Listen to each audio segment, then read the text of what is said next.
문재인 이재명 회동을 보며 민주당원 한 사람으로서 솔직히 고백합니다.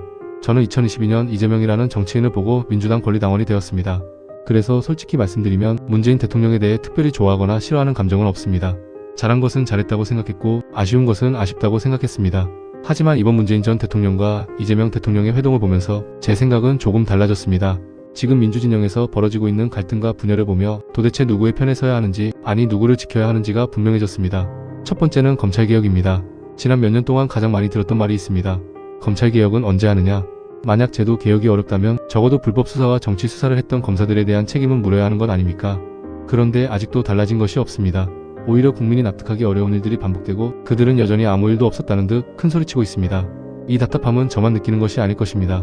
두 번째는 합당 논란입니다. 저 역시 정청래 의원이 충분한 설명과 공감대 없이 합당을 발표한 부분은 비판받을 수 있다고 생각합니다. 하지만 그 이후 벌어진 일들은 정상적인 비판이 아니었습니다. 같은 진영 국회의원들과 이른바 유이재명 스피커들은 정책과 논리가 아니라 비난과 조롱으로 일관했습니다. 심지어 대통령의 뜻까지 자신들의 입맛대로 해석했습니다.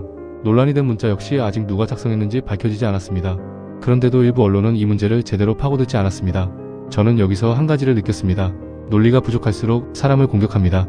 주장을 반박하는 것이 아니라 사람을 낙인 찍습니다. 또 마지막입니다. 도대체 제가 왜 탈레반이라는 소리를 들어야 합니까?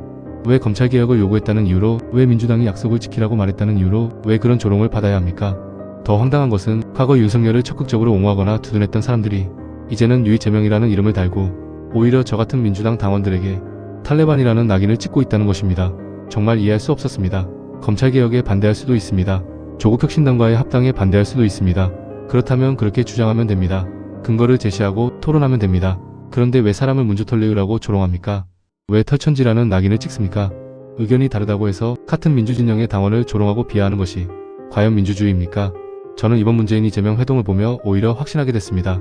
지금 필요한 것은 사람을 향한 조롱이 아니라 약속했던 개혁을 완수하는 것입니다. 그리고 민주진영이 다시 하나가 되기 위해서는 서로를 공격하는 정치가 아니라 국민 앞에서 약속했던 개혁을 실천하는 정치가 먼저라고 생각합니다.